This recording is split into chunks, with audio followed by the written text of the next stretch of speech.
Good morning बच्चे, कैसे हैं आप सब। Welcome back to the classes. आपको पता है कि अगले महीने से आपकी यूटी की एग्जाम UT1 स्टार्ट होने वाला है, PT1 स्टार्ट होने वाला है।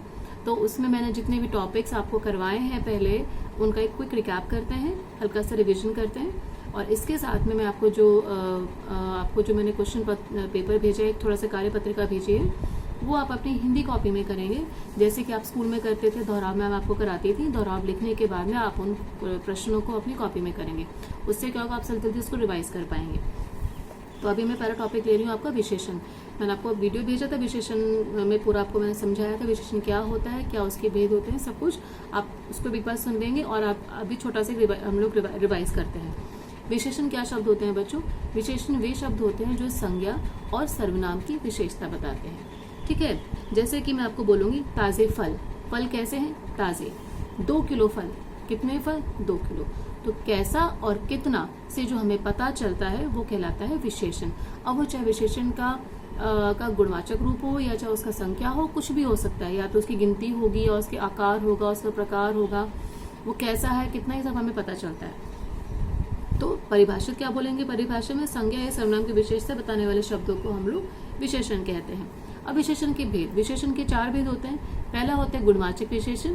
गुणवाचक विशेषण में बच्चों क्या होता है, किसी भी संज्ञा या सर्वनाम शब्द के गुण और दोष के बारे में पता चलता है, वो कहलाते हैं हमारे गुणवाचक विशेषण। जैसे कि उसका कोई गुण हो गया, रंग हो गया, कोई स्वाद हो गया, या फिर कोई स्थान, कैसा स्थान है, इन सब के बारे में। वो जो भी उसका आकार, प्रकार, जैसे कि मैं आपको बोल सकती हूँ तुमने लाल रंग की साड़ी पहनी है। इसमें लाल रंग जो है हम लोगों का विशेषण है, जो कि साड़ी की विशेषता बता रहा है। इसके अलावा आम मीठा है, आम कैसा है? मीठा। ये उसके स्वाद के बारे में बता रहा है। फूल से बहुत अच्छी खुशबू आ रही है, कैसी खुशबू आ रही है? अच्छी। ये उन सब शब्दों की विशेषता बताता है। तो जो भी हमें विशेषता किसी की बताता है, संज्ञा सर्वनाम शब्दों की, वो हमारे कहलाते हैं विशेषण।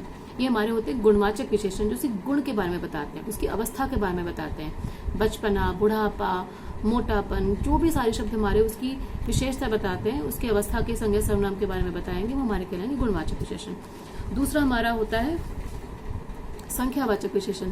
संख्यावाचक विशेषण में बच्चों आपको संख्या, ये अपने आप में साफ है। संख्या का मतलब होता है गिनती, जो हम लोग 1 2 3 4 5 20 30 40 जो भी हम गिनती इसके अंदर बोलते हैं। इसमें क्या होता है कि आप निश्चित रूप से किसी गिनती के बारे में बात करते हैं। जैसे मैं बोलूंगी कक्षा में 50 विद्यार्थी पढ़ते हैं। इसमें विद्यार्थी संज्ञा शब्द है। कितने विद्यार्थी? 50।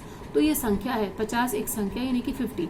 ये हम लोग का होगा संख्यावाचक विशेषण, जो कि किसी निश्चित गिनती के बारे में बता रहा है। अब संख्यावाचक विशेषण के भी दो भेद हैं, 2 रूप हैं आगे। एक है उसका निश्चित संख्यावाचक और एक है अनिश्चित संख्यावाचक। निश्चित संख्यावाचक में जब मैं कोई आपको गिनती बोली जाएगी, जैसे मैंने बोला 50 विद्यार्थी, या आपका निश्चित 50 मैंने बोला, तो आपका होगा निश्चित संख्यावाचक। अगर मैं कहती हूँ कुछ विद्यार्थी, तो वो आपका अनिश्चित, क्योंकि इसमें हमें गिनती नहीं पता कितने बच्चों के बारे में बात की जा रही है, कितने विद्यार्थियों के बारे में बात की जा रही है, तो वो हमारा कहलाएगा अनिश्चित। इसी तरह से हमारा दूसरा आता है परिमाणवाचक। परिमाणवाचक विशेषण में क्या होता है बच्चों, जब कोई भी वस्तु को, कोई भी संज्ञा शब्द को या हम लोग नाप कर या तोल कर लेते हैं, या तो हम उसको मीटर से नापते हैं या फिर उसको हम लोग वेट करके लेते हैं। जिन भी चीजों को हम नाप कर या तोल के लेते हैं, वो हमारी कहलाती है परिमाणवाचक। परिमाणवाचक जैसे कि किलो, लीटर, मीटर, ये सब चीजें हम लोग नाप कर और तोल कर लेते हैं। जैसे कि चीनी, 2 किलो चीनी, इसमें भी गिनती है 2, लेकिन साथ में क्या लगा? किलो। क्या हम चीनी को गिन सकते हैं? हम नहीं गिन सकते हैं। जिन चीजों को हम गिन के ना लेकर तोल के या नाप के लेते हैं, या फिर उसका मेजर करके लेते हैं, वो हमारी कहलाती है परिमाणवाचक। अब जैसे मैंने आपको संख्यावाचक में बताया था, ऐसे परिमाण में भी उसके 2 रूप होते हैं, निश्चित और अनिश्चित। जैसे मैं कहूंगी 2 किलो आम, तो हम लोग का होगा ये निश्चित परिमाणवाचक, क्योंकि तोल के आमों को लाया जाएगा। अगर मैं कहूंगी 2 आम, तो ये हमारा हो जाएगा, मैं बोलूंगी कुछ आम, तो हमारा हो जाएगा अनिश्चित परिमाणवाचक, क्योंकि इसके अंदर हम लोग गिनती नहीं बता पा रहे हम लोग। इसी तरह से एक और उदाहरण दे सकते हैं, 4 मीटर कपड़ा। 4 मीटर कपड़ा जो हो गया हम लोग का हो गया निश्चित परिमाणवाचक, क्योंकि मैंने उसको नाप कर लिया है। और अगर मैं कहती हूँ कि रेगिस्तान में कम वर्षा होती है, वर्षा हमारा संज्ञा शब्द है।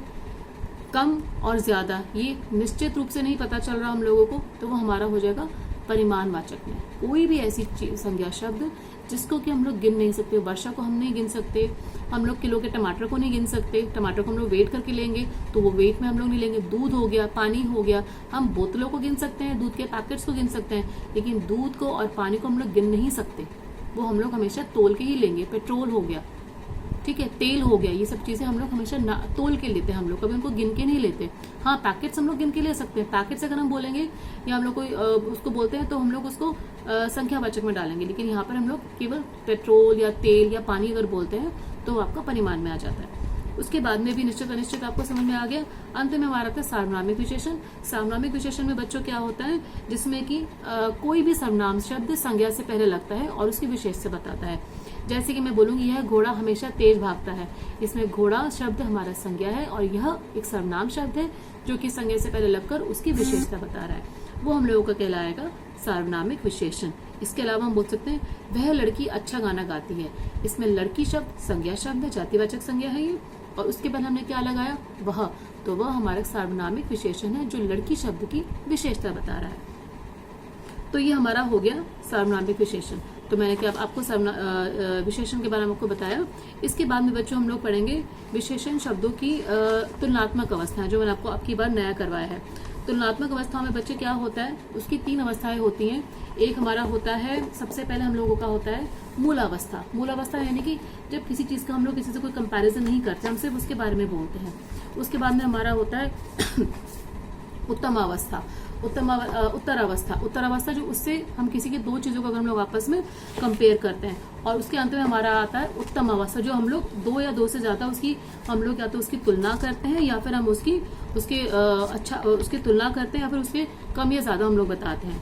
तो जैसे कि मैंने बोला मूलावस्था में अच्छा, अधिक अच्छा, सबसे अच्छा, ये हम लोग के 3 हम लोग के वर्ग हो गए। इसके अलावा मूलावस्था में हम बोलेंगे अधिक, अधिकतर, अधिकतम, ये 3 अवस्थाएं होती हैं। मूलावस्था, उत्तरावस्था और फिर उत्तम अवस्था, ये 3 अवस्थाएं हमारी होती हैं, जिसमें कि हम लोग पढ़ते हैं विशेषण की 3 अवस्थाएं, अच्छा, उससे अच्छा और सबसे अच्छा। 3 हम लोग के वर्ग इसके अंदर आते हैं। ये मैंने आपको मैंने आपको वर्कशीट भेजी है, साथ में मैंने कंटेंट भेजा, उसमें आपको मिल जाएगा, वो आपको अपनी कॉपी के अंदर सारा का सारा करना है। ये आपका हो गया विशेषण का सारा रिकैप हो गया हम लोगों का। अब मैं आपको कराती हूँ क्रिया के बारे में। क्रिया बच्चों मैंने आपको कराई थी। क्रिया क्या होती है? क्रिया का मतलब होता है कोई भी कार्य, जो किसी कार्य के करने या होने के ढंग को क्रिया कहते हैं। क्रिया के मूल रूप को हम लोग कहते हैं धातु। तो क्रिया क्या हुई, जो भी कोई कार्य करने या होने का ढंग होता है उसको क्रिया कहा जाता है। कोई भी एक्शन, जैसा आप इंग्लिश में आप लोग करते हैं। अब क्रिया के भी 2 भेद हैं बच्चों, एक है कर्म के आधार पर और एक है संरचना के आधार पर। कर्म के आधार पर मैंने आपको बताया था क्रिया के 2 भेद होते हैं, अकर्मक और सकर्मक। अकर्मक क्रिया क्या होती है, जिसमें कि कर्म साथ में नहीं जुड़ता। जैसे कि मैं कहूंगी बच्चा सोता है, इसमें क्या होता है बच्चों, क्रिया से हम प्रश्न पूछते हैं क्या और कैसा। अगर हमें क्या और कैसा का उत्तर क्रिया से नहीं मिलता तो वो हमारा कहलाता है अकर्मक क्रिया, और अगर हमें उत्तर मिलता है तो हमारा हो जाता है सकर्मक क्रिया। बिल्कुल सिंपल है। देखो, जैसे मैं आपको एक वाक्य बताती हूँ, 2 दोस्त हंस रहे थे, इसमें क्रिया क्या है, हंस रहे थे। अब मैं इस हंस रहे से मैं वाक्य पूछती हूँ, 2 दोस्त क्या हंस रहे थे, क्या आपको उसका उत्तर मिला? नहीं मिला, तो ये हमारा कहलाएगा अकर्मक क्रिया। चिड़िया उड़ती हैं, इसमें उड़ती क्रिया शब्द है। चिड़िया क्या उड़ती हैं, आपको उत्तर मिलता है? नहीं मिलता, ये हमारा होगा अकर्मक क्रिया। अब हम आते हैं सकर्मक क्रिया पर। सकर्मक क्रिया में क्या होता है बच्चों, सकर्मक क्रिया में हमारे साथ वाक्य में क्रिया के साथ में कर्म जुड़ जाता है। जैसे कि मैं बोलूंगी माली पौधे लगा रहा है, इसमें लगा रहा एक क्रिया शब्द है। माली क्या लगा रहा है, क्या उत्तर होगा इसका? पौधे। हमें इसमें उत्तर मिल गया। अब जब हमें इसका उत्तर मिल जाता है तो हमारा हो जाता है सकर्मक क्रिया। एक और उदाहरण लेते हैं इसके लिए। वैभव कपड़े धो रहा है, इसके अंदर धो रहा है क्रिया शब्द है। वैभव क्या धो रहा है? कपड़े। तो ये हमारा हो गया सकर्मक क्रिया, क्योंकि इसके अंदर कर्म किस चीज पर हो रहा है, यहाँ पे कर्म हो रहा है कपड़ों के ऊपर। पहले कर्म किस पे हो रहा था? पौधों के ऊपर, कि माली पौधे लगा रहा है। एक और एग्जाम्पल लेते हैं। शीला नल बंद करती है, बंद करती है इसमें क्रिया है। शीला क्या बंद करती है? नल। हमें इसमें उत्तर मिलता है। तो क्या से जहां पर हमें उत्तर मिल जाता है, क्रिया से हमें उत्तर मिल जाता है, तो हमारा कहलाता है सकर्मक क्रिया। अब बच्चों, सकर्मक क्रिया के भी 2 रूप होते हैं, एक कर्मक और द्विकर्मक। किसी वाक्य में एक ही कर्म होगा तो सकर्मक का ही एक कर्मक रूप होगा, और किसी वाक्य में अगर सकर्मक क्रिया के दो रूप होंगे तो वो हो जाएगा हमारा द्विकर्मक क्रिया। जैसे कि मैं आपको एक उदाहरण देती हूँ, मित्र बातचीत कर रहे हैं। सिंपल, क्या कर रहे हैं? बातचीत एक कर्म हो गया, बातचीत हमारा सकर्मक क्रिया का एक कर्मक क्रिया हो गया। अब हम इसको द्विकर्मक देखते हैं आगे। अजय पिताजी को भोजन खिलाता है। इसमें खिलाता है क्रिया है, क्या खिलाता है? भोजन। किसे खिलाता है? पिताजी को। जब द्विकर्मक क्रिया के बारे में हम बात करते हैं तो उसके अंदर हम दो प्रश्न पूछते हैं। पहला पूछते हैं क्या, और दूसरा होता है किसे। अगर हमें इन दोनों प्रश्नों का उत्तर मिलता है तो वो हमारा कहलाएगा द्विकर्मक क्रिया। यानी कि सकर्मक क्रिया के भी दो रूप हैं, एक कर्मक और द्विकर्मक। एक कर्मक क्रिया में एक कर्म होगा, द्विकर्मक क्रिया में दो कर्म होंगे। एक और उदाहरण लेते हैं। अरुण दिशांक को गृह कार्य समझाता है। इसमें समझाता है हमारा क्रिया है, क्या समझाता है? गृह कार्य। किसे समझाता है? दिनांक। तो हम लोग को इसमें दो कर्म मिले, एक हमको मिला गृह कार्य, दूसरा हमको मिला दिशांक। तो किसे और क्या, दोनों का उत्तर मिला। जिन वाक्य में दोनों उत्तर मिलेंगे, क्या और किसे, क्रिया से पूछने पे, वो हमारे सकर्मक के द्विकर्मक कहलाएंगे। है तो दोनों सकर्मक, लेकिन उसमें भी एक में एक ही कर्म है और एक में हमारे दो कर्म है। ये हम लोग को कहलाता है सकर्मक क्रिया। तो हमने सीख लिया अकर्मक क्रिया जिसमें कर्म नहीं होता, सकर्मक क्रिया जिसमें कर्म होता है, और सकर्मक क्रिया के भी दो रूप हैं, एक कर्मक और द्विकर्मक। उसके बाद में हम करते हैं आगे क्रिया के ही दूसरे हमारे संरचना के आधार पर क्रिया के भेद होते हैं। वो मिला के कुल मिला के 4 हैं। ये भी मैंने आपको लास्ट वीडियो में भेजा था क्रिया वाले में, आप उसमें पढ़ सकते हो। उसमें मैंने आपको पूरी तरह खुल के समझाया है। एक यहाँ पे हल्का सा मैं आपको एक रिकैप कराती हूँ। सबसे पहला था संयुक्त क्रिया। आपको याद होगा बच्चे, संयुक्त क्रिया क्या होती है? जहाँ पे दो क्रियाएं एक साथ चिपक कर आती हैं। जैसे कि मैं बोलूंगी आयुष रोज टहलने जाता है, तो आयुष रोज टहलने जाया करता है, तो जाया करता है। दोनों क्रियाएं हैं, दोनों साथ में चिपक कर आई हैं। एक और एग्जाम्पल, शौरी दादी की सेवा किया करती थी, किया करती थी। इसमें भी दो क्रियाएं हैं, एक साथ दोनों क्रियाएं आ गई हैं। तो हमारा संयुक्त, यानी कि दो क्रियाएं जब आपस में जुड़कर आती हैं वो हमारा संयुक्त। संयुक्त का मतलब होता है साथ में। तो जब दो क्रियाएं एक साथ मिलकर आती है वो हमारा कहलाता है संयुक्त क्रिया। उसके अलावा हम बोल सकते हैं लता भोजन खाती जा रही है। इसमें खाती और जा रही है दोनों क्रियाएं हैं, दोनों क्रिया एक साथ आई हैं, तो हम लोग का कहलाएगा ये संयुक्त क्रिया, जिसमें दो क्रियाएं एक साथ हम लोग चिपक कर आई हैं। इसके बाद में हम लोगों का होता है नाम धातु क्रिया। बच्चों, नाम धातु क्रिया में क्या होता है? संज्ञा, सर्वनाम तथा विशेषण। इन शब्दों में प्रत्यय, प्रत्यय आपको पता है ना, शब्दों के अंत में लग के उसको नया रूप बनाते हैं किसी शब्द को, हमारे कहलाते हैं प्रत्यय।